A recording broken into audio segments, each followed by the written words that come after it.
السلام علیکم ورحمۃ اللہ وبرکاتہ۔ بسم اللہ الرحمن الرحیم۔ آج کا بیان یہ شریعت پہ ہے۔ شریعت کا جاننا بہت ضروری ہے ہر فرد کے لیے، مسلمان بننے کے لیے، صحیح معنوں میں صحیح راستے پہ چلنے کے لیے، رب کی رضا کے لیے اس کا جاننا بہت ضروری ہے۔ یہ بیان تمام شریعت کی اصطلاحات ہیں، اس کو سمجھنے کی کوشش کیجیے۔ اللہ تعالیٰ آپ کو اور مجھے اس کو سمجھنے اور اس پر عمل کرنے کی توفیق عطا فرمائے۔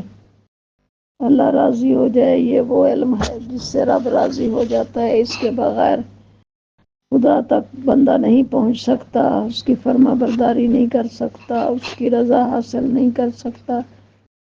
شریعت پر چل کر انسان اللہ کو راضی کر سکتا ہے، نبی پاک صلی اللہ علیہ وسلم کو راضی کر سکتا ہے، آخرت بھی بن جاتی ہے، دنیا بھی بن جاتی ہے۔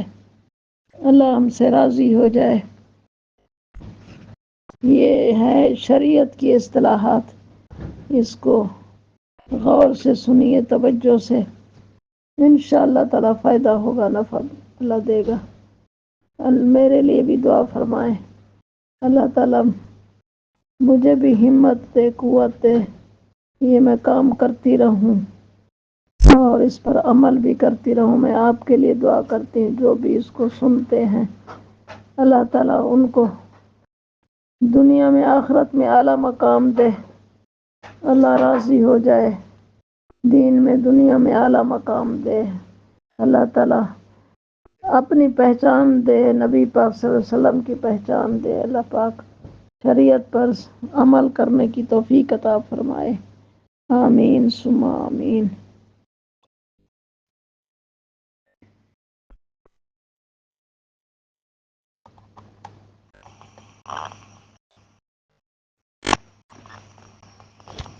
نحمدہ و نصلی علی رسولہ الکریم۔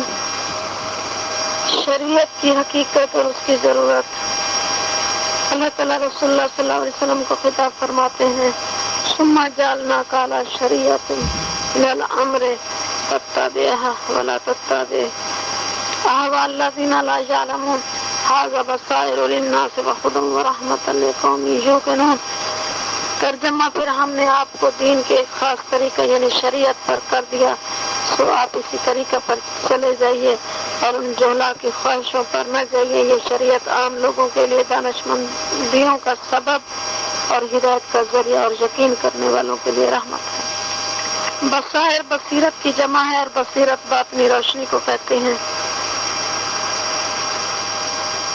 شریعت بصائر یعنی باطن کو روشن کرنے والی اور سراپا ہدایت ہے، اس سے راستہ نظر آتا ہے، مقصود تک پہنچاتی ہے اور رحمت ہے جو کہ مقصود۔ گویا شریعت تین چیزوں کا مجموعہ ہے، یعنی مسافر کو انہی تین چیزوں کی ضرورت ہوتی ہے۔ مثلا جب کبھی وہ کسی منزل کی طرف جانا چاہتا ہے تو اس کے لیے مقصود ہوتا ہے، اور پھر ایک طریقہ ہوتا ہے، اور طریقے کے ذریعے سے اسے راستہ نظر آتا ہے۔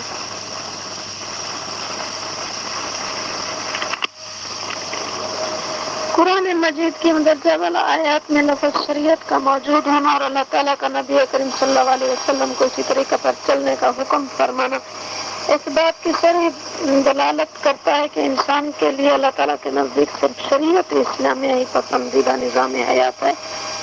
اس کے خلاف معاشرت اور زندگی گزارنے کے جتنے بھی طریقے انسان نے اختیار کر رکھے ہیں وہ جہلا اور بددین لوگوں کے خود ساختہ ہیں، جو محض نفسانی خواہشات کے مطابق مختلف عنوانات پہ پیش کیے جاتے ہیں، لیکن اللہ تعالیٰ نے ان سب کو مردود قرار دے دیا۔ چنانچہ قرآن مجید میں ارشاد فرماتے ہیں، وَمَن يَبْتَغِ غَيْرَ الْإِسْلَامِ دِينًا فَلَن يُقْبَلَ مِنْهُ۔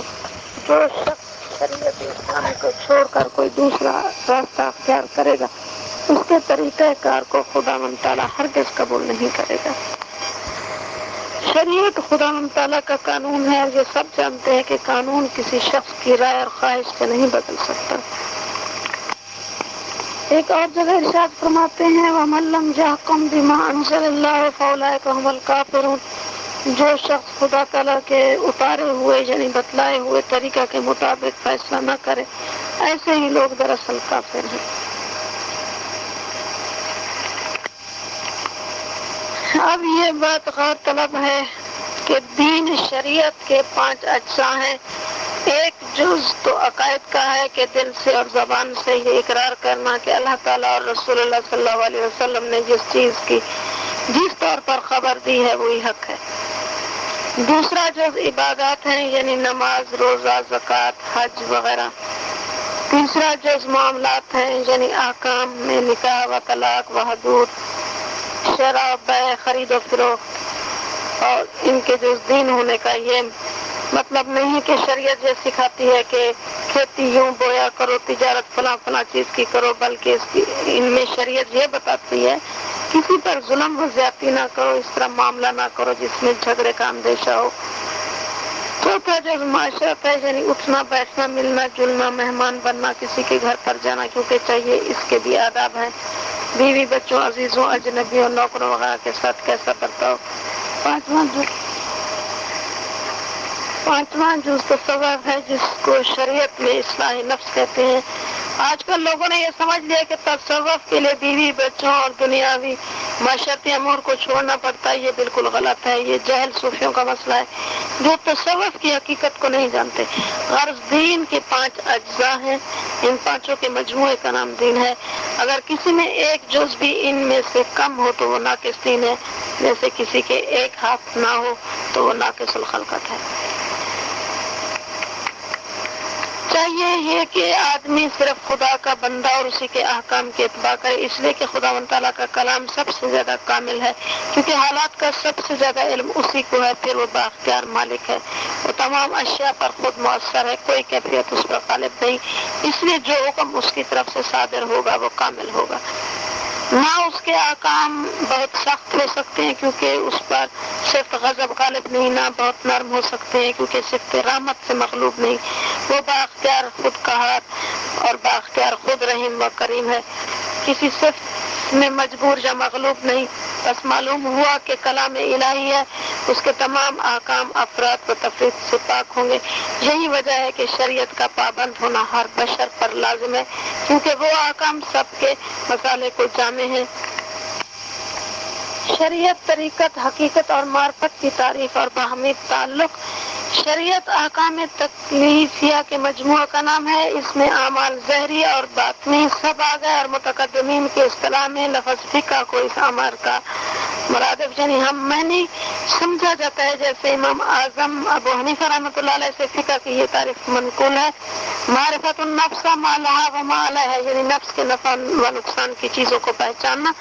پھر متاخرین کی اصطلاح میں شریعت جز متعلق باعمال ظاہریہ کا نام فقہ ہو گیا، دوسرے جز متعلق باعمال باطنیہ کا نام تصوف ہو گیا، اور ان اعمال باطنی کے طریقوں کو طریقت کہتے ہیں۔ پھر ان اعمال کی درستی سے قلب میں جو جلا اور صفا پیدا ہوتا ہے، اس سے قلب پر بعض حقائق کونیہ متعلقہ اعیان و اعراض و حقائق بالخصوص اعمال حسنہ و سیئہ، حقائق الہیہ صفاتیہ و فعلیہ بالخصوص معاملات بین اللہ و بین العبد، یعنی جو معاملات اللہ اور بندے کے درمیان ہیں منکشف ہوتے ہیں، ان مکشوفات کو حقیقت کہتے ہیں، اور اس انکشاف کو معرفت کہتے ہیں، اور اس صاحب انکشاف کو محقق اور عارف کہتے ہیں۔ بس یہ سب امور متعلق شریعت کے ہیں۔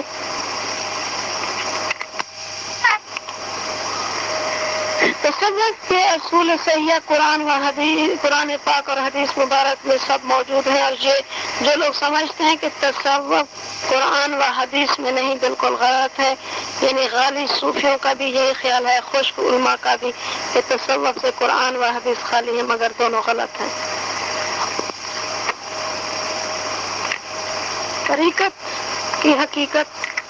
اللہ تعالیٰ نے قرآن کریم میں ارشاد فرمایا: الا ان اولیاء اللہ لا خوف علیہم ولا هم يحزنون الذین آمنوا وكانوا يتقون لهم البشرى في الحیاة الدنیا وفي الآخرة لا تبدیل لکلمۃ اللہ ذلک الفوز العظیم۔ ترجمہ: آگاہ ہو جاؤ کہ بے شک اللہ کے اولیاء پر نہ کچھ خوف ہے اور نہ وہ غمگین ہوں گے، وہ لوگ ہیں جو ایمان لائے اور تقویٰ کرتے ہیں، ان کے لیے زندگی دنیا میں اور آخرت میں بشارت ہے۔ اللہ کی باتوں میں تبدیلی نہیں ہے، یہی بڑی مراد ہے۔ اس آیت مبارکہ میں ولایت کا دار و مدار دو چیزوں پر فرمایا، ایمان اور تقویٰ۔ تو جس درجہ کا ایمان اور تقویٰ حاصل ہوگا اسی مرتبہ کی ولایت حاصل ہوگی۔ اگر اعلیٰ درجہ کا ایمان و تقویٰ جو صحیح عقائد، ضروریہ اور ضروری عمل سے حاصل ہوتا ہے، ادنا درجہ کی ولایت حاصل ہوگی جو ہر مومن کو حاصل ہے، اس کو ولایت عامہ کہتے ہیں۔ اور اگر اعلیٰ درجہ کا ایمان و تقویٰ ہے تو اعلیٰ درجہ کی ولایت حاصل ہوگی، اس کو ولایت خاصہ کہتے ہیں۔ اور اصطلاحاً ولی وہی شخص کہلاتا ہے جو اس ولایت خاصہ کے ساتھ موصوف ہو۔ ہمارا مقصود بھی اس چیپٹر میں اسی ولایت کے احکام کو بیان کرنا ہے۔ تو اب ولایت خاصہ کے لیے دو چیزوں کی ضرورت ٹھہری ہے، نمبر ایک ایمان کامل اور نمبر دو تقویٰ کامل۔ اور مثل نماز، روزے کے یہ بھی فرض و واجب ہے، اور یہ دونوں چیزیں کے بغیر اصلاح باطن کے حاصل نہیں ہو سکتی، کیونکہ ایمان کا محل تو ظاہر ہے کہ قلب ہے، رہا تقویٰ تو ظاہری جوارح سے متعلق ہے، مگر حقیقی تقویٰ جو کامل تقویٰ ہے قلب ہی سے متعلق ہے۔ قال رسول اللہ صلی اللہ علیہ وسلم التقویٰ ها هنا واشار الى الصدور۔ حضور کریم صلی اللہ علیہ وسلم نے فرمایا کہ تقویٰ یہاں ہے اور سینے کی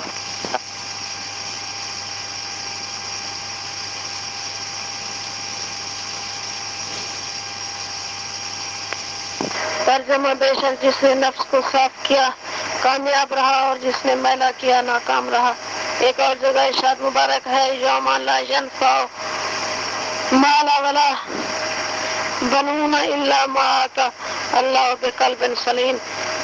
ترجمہ، اس دن مال و اولاد کام نہ آئیں گے مگر جو شخص اللہ کے پاس سلامت قلب لے کر آیا۔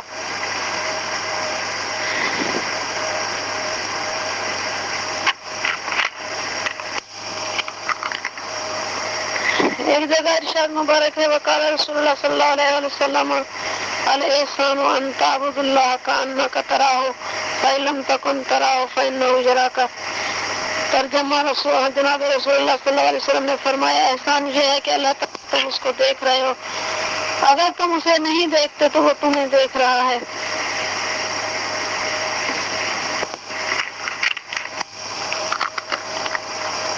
تصوف تزکیہ باطن کا نام ہے۔ خلاصہ یہ کہ تصوف کی حقیقت خدا تعالیٰ سے تعلق بڑھانا ہے، اس کے بغیر کام نہیں چل سکتا۔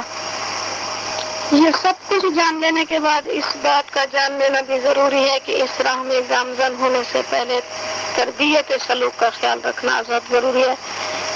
صحیح ترتیب یہ ہے کہ اول گناہوں سے توبہ خالصہ کریں، کچھ عبادت واجبہ نماز وغیرہ اگر فوت ہو گئی ہو تو ان کی قضا کرنا ضروری ہے، اگر کچھ حقوق العباد ذمہ ہے تو ان کو ادا کرنے کا بندوبست کیا جائے یا اہل حق سے معاف کرایا جائے، کیونکہ بندوں کے حقوق دوسرے سب کو دوشی حاصل کرنے کی کوشش کریں۔ اگر عمر بھر بھی ریاضت اور مجاہدہ کرتے رہے تو ہرگز مقصود حقیقی تک رسائی نہیں ہوگی۔ اور توبہ کے ساتھ آئندہ بھی کبھی عزم رکھیں کہ اللہ و رسول صلی اللہ علیہ وسلم کی اطاعت میں گو نفس کو کتنی ہی ناگواری ہو، کتنا ہی جان و مال کا نقصان ہو، کتنی ہی دنیاوی مصلحت فوت ہو رہی ہوں اور گو خلق کتنا ہی ملامت کرے، سب برداشت کریں گے اور اللہ و اللہ کے رسول صلی اللہ علیہ وسلم کی اطاعت کو ہاتھ سے نہ جانے دیں گے۔ اگر اتنی ہمت نہیں تو وہ طالب حق نہیں، کیونکہ طالب کی تو یہ شان ہوتی ہے۔ در راہ منزل لیلا کے خط رہا است بجا، شرط اول قدم آنست کے مجنوں باشی۔ یعنی محبوب کے راستہ کو جو اپنے اندر جسم و جان کے لیے ہزاروں خطرات رکھتا ہے، طے کرنے کی اگر خواہش ہو تو اس میں قدم رکھنے کی پہلی شرط یہ ہے کہ دیوانہ بنا جائے۔ جب یہ امور انجام پا جائے تو بقدر ضرورت علم دین حاصل کیا جائے، پھر شیخ کامل کی جستجو بھی کی جائے۔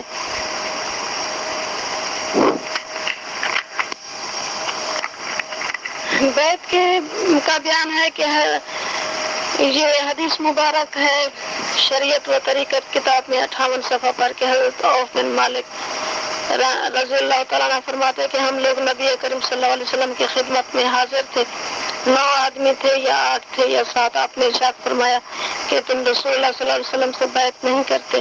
ہم نے اپنے ہاتھ پھیلا دیے اور عرض کیا کس امر پر آپ کی بیعت کریں یا رسول اللہ صلی اللہ علیہ وسلم؟ آپ نے فرمایا ان امور پر کہ اللہ تعالیٰ کی عبادت کرو اور اس کے ساتھ کسی کو شریک مت کرو، 5 نمازیں پڑھو اور احکام سنو اور مانو۔ اس کو مسلم، ابو داؤد، نسائی نے روایت کیا ہے۔ بیعت کی اصلی حقیقت خود لفظ بیعت و ارادت و مرید کی اصطلاح یعنی لفظی معنی ہی سے واضح ہو جاتی ہے۔ ارادہ محض آرزو اور تمنا کا نام نہیں بلکہ مراد کو پورا حاصل کرنے کے لیے ضروری اسباب وسائل کی بہم آوری میں لگ جانا یا منزل مقصود کی طرف چل پڑنا ہے۔ بس مرید بھی اصطلاحاً وہ ہے جو اپنی دینی خصوصاً باطنی و قلبی اصلاح و درستی کو مراد منزل بنا کر اس کے ضروری وسائل اختیار کرتا ہے اور اس کی طرف چل پڑتا ہے۔ بیعت کے معنی ہے کہ اس منزل مقصود کے لیے کسی زیادہ واقف کار کو رہبر و رفیق بنا لینا اور اس کے پیچھے یا ساتھ چلنا تاکہ نہ صرف گمراہی کے خطرات سے حفاظت ہو بلکہ راستہ سہولت و راحت سے قطع ہو۔ لفظ دیگر اپنے سے زیادہ واقف اور ماہر مصلح کے ہاتھ میں اپنے کو اس طرح سونپ دے جیسے مریض کسی حاذق طبیب کے حوالے اپنے آپ کو کر دیتا ہے اور دوا پرہیز میں کاملاً اس کی تجویز و ہدایت پر عمل کرتا ہے۔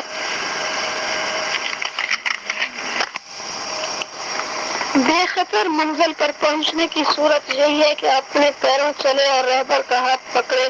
بالکل ویسی حالت اس راستہ کی بھی ہے کہ ارادہ کرنا اور کام شروع کرنا، پھر اپنے پیروں چلنا اور کسی بزرگ کا دامن پکڑ لینا، رہبر کامل کا ہاتھ پکڑ لینا، تو انسان صحیح منزل پر پہنچ جاتا ہے۔ بغیر استاد کے انسان منزل تک نہیں پہنچ سکتا۔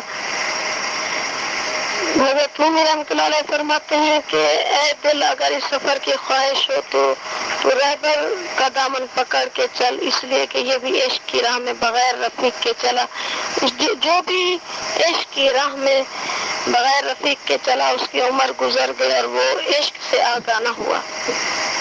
یعنی باطنی راستہ کے لیے کوئی رفیق ساتھ لے لو، تنہا اس راستے کو طے کرنے کا ارادہ نہ کرو کیونکہ تم تنہا اس کو قطع نہیں کر سکتے۔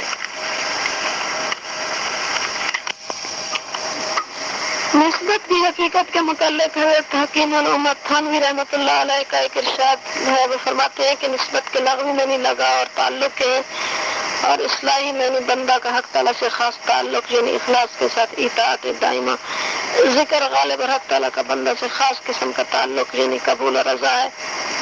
جیسا کہ عاشق و مطیع و باوقار معشوق میں یہ ہوتا ہے کہ اس شخص کی محبت میں رغبت الآخرہ اور نفرت عرب دنیا کا اثر ہوتا ہے اور اس کی طرف دینداروں کی توجہ ہو اور دنیا داروں کی کم ہو، مگر یہ پہچان کا خصوصاً اس کا جزء اول عوام محبوبین کو کم ہوتی ہے، اہل طریقت کو زیادہ ہوتی ہے۔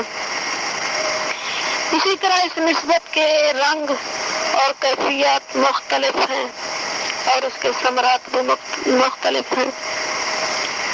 کسی کی نسبت میں محبت و شوق اور وجد کا غلبہ ہوتا ہے، کسی میں خوف کا اور کسی میں سکینہ و ابدیت کا، کسی میں مشاہدہ کا غلبہ ہوتا ہے۔ اللہ تعالیٰ سے خصوصی عشق تعلق صاحب نسبت میں ایک پوشیدہ امر ہوتا ہے جو سراسر مغز کے عمل کے مغز کے درجے کے برابر ہوتا ہے۔ اس کیفیت یا اس ملکہ کے بغیر اعمال بے روح ہوتے ہیں۔ یہ ملکہ صحابہ کرام رضی اللہ تعالیٰ عنہ میں بہت زیادہ تھا جو کہ ان کے ہر عمل میں شامل رہتا تھا۔ اس کیفیت و حالت کی وجہ سے ان پر حب اللہ کا غلبہ تھا کہ جان و مال کی اس کے مقابلے میں کچھ اہمیت نہ تھی۔ ہزاروں جان و ہزار دنیا کے عوض رضا نائب الہی صلی اللہ علیہ وسلم کو مقدم جانتے تھے اور اس حالت کے عطیے کو کونین سے بہتر سمجھتے تھے۔ طمع جنت و خوف نار و غضب الہی سے بچنا ان کا شعار تھا۔ غیب پر ایسا یقین تھا کہ دنیا کا فانی ہونا اور آخرت کا باقی رہنا، اپنا لاشے ہونا، حق تعالیٰ کا کارساز ہونا کا مشاہدہ ہو گیا تھا۔ اس لیے انہوں نے اپنا تمام خاندان و آبرو و جان بغیر کچھ دیکھے قربان کر دیا تھا۔ اولیاء اللہ کی بزرگی کی وجہ بھی یہی قوت نسبت ہی ہے جس کی وجہ سے ان کی عبادت کا درجہ 80 کی عبادت سے لاکھوں گنا زیادہ ہوتا ہے۔ قرآن پاک میں ہے فَاذْكُرُونِی اذْکُرْکُم کا وعدہ ہے، یعنی تم مجھے یاد کرو میں تمہیں یاد کروں گا۔ اس لیے جب بندہ کو ہر وقت مولا کریم کی یاد رہے گی تو وہ کریم آقا بھی اس کو ہر وقت اپنی خصوصی رحمت اور فضل و عطا سے یاد فرماتے رہیں گے۔ رب العزت کی اس توجہ سے بندہ کو قلبی سکون، محبوبیت کا اعزا اور حیات طیبہ حاصل ہوتی ہے۔